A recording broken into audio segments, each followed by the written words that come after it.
Un mardi au goût d'un vendredi en Algérie. Karim Tabou demain devant le juge d'instruction. Le procès du fils de Abdelmajid Tebboune ne se tiendra pas au cours de cette semaine. Depuis la prison, Nabil Karoui s'exprime. Nicolas Sarkozy sera bien jugé pour financement illégal de sa campagne.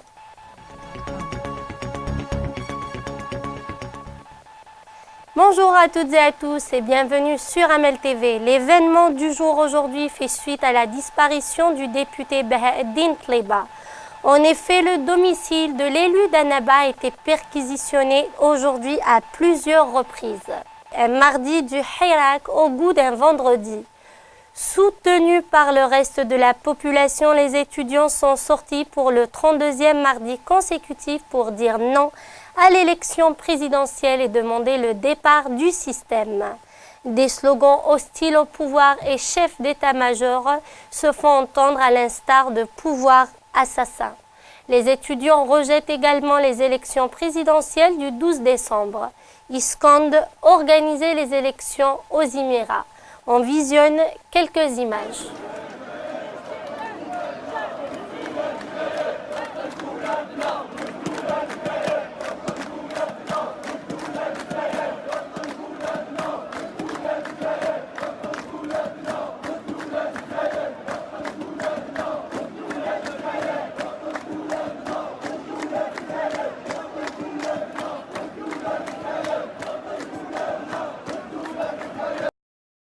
Les habitants de Kharata, wilaya de Béjaïa, se sont rassemblés pour soutenir les détenus d'opinion et exiger la liberté d'expression.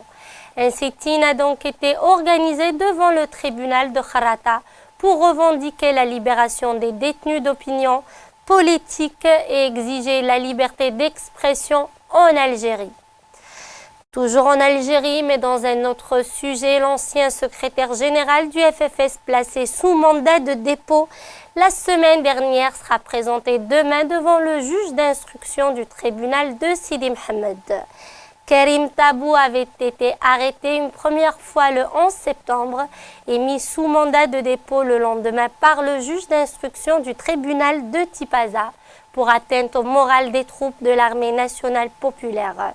Il a été libéré 2 semaines après, puis arrêté une seconde fois quelques heures après sa mise en liberté provisoire et placé de nouveau sous mandat de dépôt par le tribunal de Sidi Mohamed. L'autorité indépendante d'organisation des élections a menacé de poursuivre en justice les maires qui entravent la loi et le processus électoral. C'est ce qu'a laissé entendre Ismaïl Bougara, membre de cette instance, sur les ondes d'une radio algérienne. Selon Ismaïl Bougara, la loi électorale est claire dans son volet pénal. Le président de l'autorité indépendante de contrôle des élections peut saisir le procureur de la République contre toute entrave de la part des agents de l'administration ou officiers publics, qui soient maires ou fonctionnaires.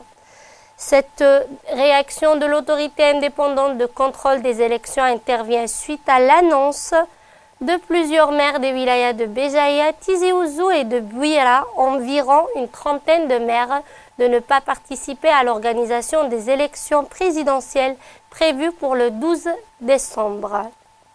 Toujours en Algérie, le procès du fils de Abdelmajid Tebboune, ex-premier ministre et candidat aux élections présidentielles du 12 décembre prochain, ne se tiendra pas au cours de cette semaine.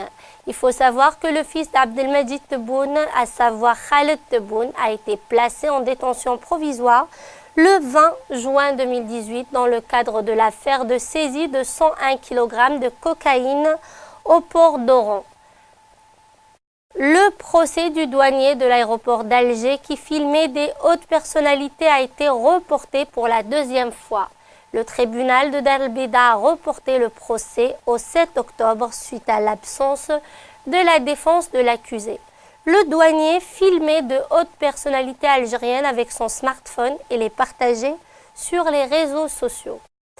De l'Algérie, on passe à la Tunisie. Le candidat au second tour de l'élection présidentielle anticipée, Kais Saïed, a affirmé qu'il n'assume aucune responsabilité face à l'absence du principe de l'égalité des chances lors du processus électoral en référence à l'affaire d'incarcération de son rival Nabil Karoui.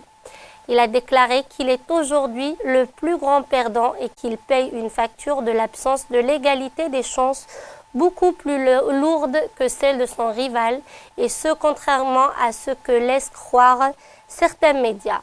Quant à l'éventuelle mise en cause de la crédibilité du processus électoral, Kais Saïed a exclu cette possibilité, considérant que la Tunisie ne peut pas être l'otage de la situation, ajoutant que toutes les parties devraient assumer pleinement leurs responsabilités dans le cadre de la loi. Nabil Karoui, lui, s'est exprimé depuis sa cellule. Le président du parti Qalb Tounes et candidat qualifié au second tour de l'élection présidentielle anticipée a affirmé qu'il déposera un recours pour contester les résultats de la présidentielle en cas de victoire de Kais Saïed pour manquement au principe de l'égalité des chances, garant de la crédibilité des résultats du scrutin présidentiel. Nabil Karoui a également déploré sa privation de mener sa campagne électorale, soulignant que le timing de son arrestation n'était pas anodin. Au Maroc, moins de 24 heures après le verdict prononcé par le tribunal de première instance de Rabat, condamnant la journaliste marocaine Hajar Raisouni à un an de prison, plusieurs ONG nationales et internationales continuent de réagir. Aujourd'hui, Reporters sans frontières a dénoncé avec force la condamnation de la journaliste de Khabar al-Yom. Cet acharnement judiciaire contre Hajar Raisouni est un acte profondément injuste. Instrumentaliser la vie privée des journalistes afin de faire pression sur eux est inacceptable, écrit Reporters sans frontières dans un communiqué. Le syndicat des travailleurs des services terrestres à l'aéroport Mohamed V de Casablanca, affilié à l'Union marocaine du travail, a annoncé hier une grève générale de 24 heures à partir d'aujourd'hui. Dans un communiqué de l'Union marocaine du travail, affirme avoir fait preuve de patience et de responsabilité face à la situation, et assure avoir fait de son mieux pour assurer la continuité du travail dans le plus grand aéroport du royaume afin de maintenir le service public. Pour le syndicat, tous les responsables et les interlocuteurs de l'aéroport Mohamed V sont responsables de la détérioration de la situation avec la pleine complicité des autorités publiques. Le syndicat annonce que cette grève générale de 24 heures est susceptible d'être renouvelée. En France, la Cour de cassation a confirmé définitivement aujourd'hui le renvoi devant le tribunal correctionnel de Nicolas Sarkozy pour les dépenses excessives de la campagne présidentielle de 2012 révélées par l'affaire Big Malion. L'ancien président français va être définitivement renvoyé devant le tribunal correctionnel après que la Cour de cassation a rejeté l'ultime recours de l'ancien chef de l'État français. Nicolas Sarkozy poursuivi pour financement illégal de campagne électorale pour les dépenses excessives de sa campagne présidentielle de 2012. Je vous remercie de nous avoir suivis. Je vous souhaite une agréable soirée.